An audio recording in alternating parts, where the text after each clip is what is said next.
बंगाल के एक छोटे से गांव में मीठी नाम की एक लड़की रहा करती थी। मीठी बहुत खूबसूरत थी। जो कोई भी उसे देखता उसकी सुंदरता के सम्मोहन में फंस जाता। मीठी जब 19 साल की हुई तो उसे अपनी खूबसूरती पर घमंड होने लगा। मीठी, तुम तो इतनी खूबसूरत हो कि तुम्हें तो बम्बई जाकर हीरोइन बन जाना चाहिए। क्या गाँव में कुछ नहीं रखा? मीनाक्षी और अपनी बाकी सहेलियों की बात सुनकर मीठी को यकीन हो गया कि वो बड़ी आसानी से फिल्मों में हीरोइन बन सकती है। इसलिए अब मीठी ने तय किया कि वो मुंबई जाएगी और कुछ बड़ा करके दिखाएगी। अरे बावली हो गई है क्या तू? कौन तेरे इंतजार में बैठा है वहाँ? बम्बई बहुत बड़ा शहर है, वहाँ की चकाचौंध में खो जाएगी तू। माँ बाप के समझाने के बाद भी मीठी उनकी बात नहीं मानती और जिद करके मुंबई चली जाती है। एक छोटे से गांव की लड़की, ना तो उसके पास मुंबई में अपना गुजारा करने के लिए पैसे थे, ना ही कोई जान पहचान। लेकिन उसके मन में एक बहुत बड़ी गलतफहमी जरूर थी कि वो इतनी खूबसूरत है कि उसे देखते ही फिल्मों के लिए साइन कर लिया जाएगा। सज संवर कर आईने में अपना मेकअप ठीक करने के बाद वो एक जगह पहुंचती है जहां पर ऑडिशन हो रहे थे। मीठी एक के बाद एक अलग अलग ऑडिशन में जाती रही, लेकिन किसी भी फिल्म या टीवी सीरियल में उसे काम नहीं मिला। कुछ ही दिनों में उसके सारे पैसे खत्म हो गए थे और अब उसके लिए अपना पेट भरना भी बहुत मुश्किल हो गया था। रात के लगभग 8 बजे थे। पूरा दिन ऑडिशन में धक्के खाने के बाद मीठी फुटपाथ पर आकर बैठ गई थी। फुटपाथ पर आने के बाद वो अपने पर्स में से अपना आईना निकालती है और अपना चेहरा ठीक करने लगती है। क्या लड़की है रे, खाने रहने का जुगाड़ नहीं और तू सारी टेंशन छोड़कर अपना थोबड़ा निहार रही है। अरे तुम्हें क्या पता, ये चेहरा ही एक दिन मुझे बहुत बड़ी हीरोइन बनाएगा। क्या पता रात में किसी फिल्म वाले की नजर मेरे ऊपर पड़ जाए। अगर मैं खूबसूरत नहीं दिखूंगी तो हीरोइन कैसे बनूंगी? पागल है तू बिल्कुल। पता नहीं कहाँ से चली आती है हीरोइन बनने को। आधी रात का वक्त था। मीठी गहरी नींद में सोई हुई थी। अचानक एक बेकाबू कार तेजी से आती है और मीठी को रौंद कर चली जाती है। मीठी बुरी तरह से जख्मी हो गई थी, लेकिन अभी भी उसे अपने चेहरे की चिंता थी और उसी पल उसकी मौत हो जाती है। मीठी की बॉडी को उठाकर लोग अस्पताल ले जाते हैं और मीठी का वो शीशा वहीं पड़ा रह जाता है। अगले दिन सुबह पूना जाने वाली बस के इंतजार में खड़ी मधु की नजर मीठी के सुंदर आईने पर पड़ती है। अरे वाह, ये आईना तो बड़ा सुंदर दिखाई दे रहा है। मधु का मन आईने पर आ गया था, इसलिए जब उसे आसपास कोई नजर नहीं आता तो वो चुपचाप उसे अपने पर्स में रख लेती है। मुंबई से मीठी का आईना पुणे के एक छोटे से गांव में पहुंच गया था। मधु घर पहुंचकर मुंह हाथ धोती है और फिर उसके बाद रास्ते में मिले हुए उस आईने को अपने कमरे की दीवार पर टांग लेती है।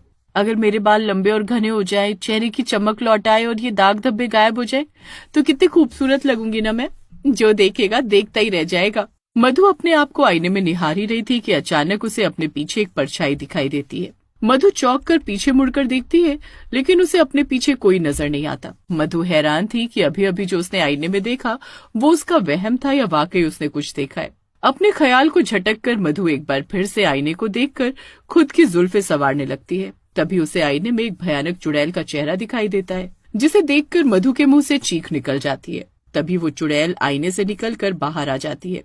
देख, मैं जानती हूँ कि तेरी ख्वाहिश है कि तेरे बाल खूबसूरत हो और तेरी खूबसूरती को देखकर लोग वाह वाह कह उठे।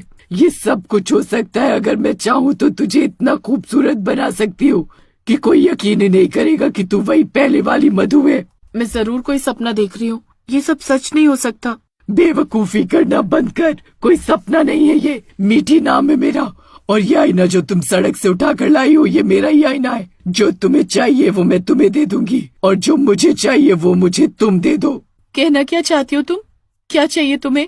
देखो, मैंने पिछले कई दिनों से कुछ नहीं खाया है। भूख से मेरा हाल बेहाल हो रहा है।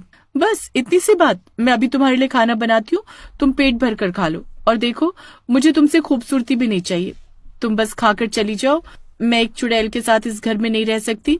बड़ी बेवकूफ है तू। तुझे क्या लगता है मैं तेरे साथ बैठकर यहाँ शाही पनीर खाऊंगी? मांस खाना है मुझे, खून पीना है मुझे, तेरे शरीर की जरूरत है। तू चुपचाप हाँ बोलती है या तेरा ही खून पीकर अपनी। अच्छा ठीक है, वैसे भी मेरे ना कह देने से कौन सा तुम मेरी बात मान ही लोगी। चुड़ैल मधु के शरीर में घुस जाती है और फिर रात होने का इंतजार करने लगती है। चुड़ैल के मधु के शरीर में घुसते ही मधु बिल्कुल बदल जाती है। चेहरे से भी ऐसी चमक आ रही थी जैसे ट्यूबलाइट। जैसे ही रात गहरी होती है, मधु अपने घर से बाहर निकल जाती है और जाकर एक पेड़ की ओट में छिपकर खड़ी हो जाती है। तभी उसे अपने घर के सामने सो रही रीमा दिखाई देती है। मिल गया शिकार। अब इस औरत का शिकार करके मैं अपनी भूख मिटाऊंगी। मुझे लगता है तू ऐसे नहीं मानेगी। सबसे पहले मैं तेरा ही काम तमाम कर देती हूँ। अगर तेरा उसके साथ 36 का आंकड़ा है तब तो अच्छी बात है ना। तेरे दुश्मन का सफाया करने जा रही हूँ मैं, तुझे तो खुश होना चाहिए। मधु के शरीर में घुसी चुड़ैल जाकर पड़ोसन के पास खड़ी हो जाती है और जोर जोर से गुर्राने लगती है। गुर्राने की आवाज सुनकर पड़ोसन की नींद खुल जाती है और वो उठकर बैठ जाती है। क्यों रे मधु, आधी रात को यहाँ खड़े होकर क्यों ताड़ रही है मुझे? और एक बात बता, तू इतनी खूबसूरत कैसे हो गई रे? तू तो एकदम पहचान में नहीं आ रही। क्या बात है, कोई फांस रखा है क्या जिसके लिए सज सवर कर निकली है? किसी और के लिए नहीं, तेरे लिए निकली हूँ। चल अब बकवास बंद कर। इतना कहकर चुड़ैल खून पीकर अपनी भूख मिटा लेती है। अगले दिन सुबह गांव के लोगों को रीमा का शव मधु के घर के बाहर दिखाई देता है तो पूरे गांव में हाहाकार मच जाता है। देखो तो, ना जाने कौन जंगली जानवर घुस आया गाँव में। लगता है एक एक दिन का खून चूस लिया है। ठीक कहते हो, लेकिन गांव में कोई जानवर आता तो क्या किसी की भी नजर न पड़ती? मैं तो खुद अपने घर के बाहर सोई थी, मैंने तो किसी जानवर की आवाज भी न सुनी। गांव वाले असमंजस में थे कि आखिर किसने इतनी निर्ममता से रीमा को मार डाला है। पूरे गांव में रीमा की मौत की खबर आग की तरह फैल गई है। देखो, तुम अपनी दुनिया में लौट जाओ। मुझसे गलती हो गई जो मैं तुम्हारा आईना उठाकर अपने घर ले आई। अब और किसी की जान मत लेना। अब तो मेरे मुंह को खून लग गया है।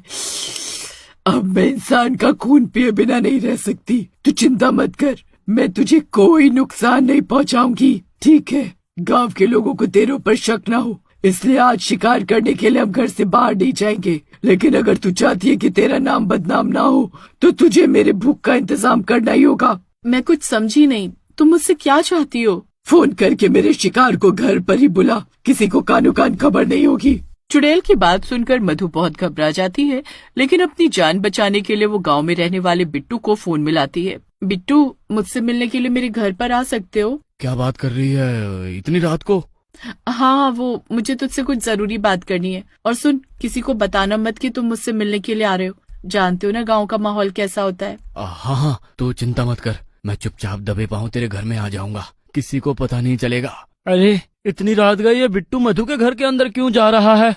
लगता है कुछ और ही चक्कर है। सोनू खिड़की के अंदर झांकने लगता है, तभी उसे मधु के शरीर में एक चुड़ैल दिखाई देती है जो बिट्टू के ऊपर हमला कर देती है और उसे मारकर उसका सारा खून पी जाती है। सोनू ये देखकर बहुत घबरा जाता है और वहाँ से भाग खड़ा होता है। अगले दिन सवेरे एक बार फिर से जब बिट्टू की लाश मधु के घर के बाहर मिलती है तो पूरे गांव में हड़कंप मच जाता है। धनिया काकी, मैंने कल रात को बिट्टू को मधु के घर के अंदर जाते हुए देखा था, लेकिन जिसने इस बिट्टू को मारा वो मधु नहीं थी, बल्कि मधु के शरीर में कोई चुड़ैल थी। उसकी आवाज, हंसने का तरीका और चेहरा सब कुछ बहुत ही डरावना था। धनिया काकी को सब कुछ समझ में आ गया था। काकी गंगा जल की बोतल लेकर धनिया के कमरे में जाती है और पूरे कमरे में गंगा जल छिड़कने के बाद मंत्र पढ़ते हुए एक रक्षा सूत्र मधु के हाथ में बांध देती है। बोल, कौन है तू? क्यों परेशान कर रही है इस बच्ची को? काकी, वो चुड़ैल है जिसे मैं गलती से अपने घर ले आई। ये आईना देख रही हो ना, इसी आईने में रहती है वो चुड़ैल। रात होते ही वो मेरे शरीर में घुस जाती है और फिर उसके बाद गांव के लोगों को मारने लगती है और वहाँ से भाग जाती है। काकी सोनू को इशारा करती है। सोनू आईने के ऊपर गंगा जल छिड़कता है, तभी चुड़ैल की चीख की आवाज सुनाई देती है। काकी के इशारे पर सोनू उस आईने को पटक कर उसके टुकड़े टुकड़े कर देता है और उसी के साथ चुड़ैल हमेशा के लिए मुक्त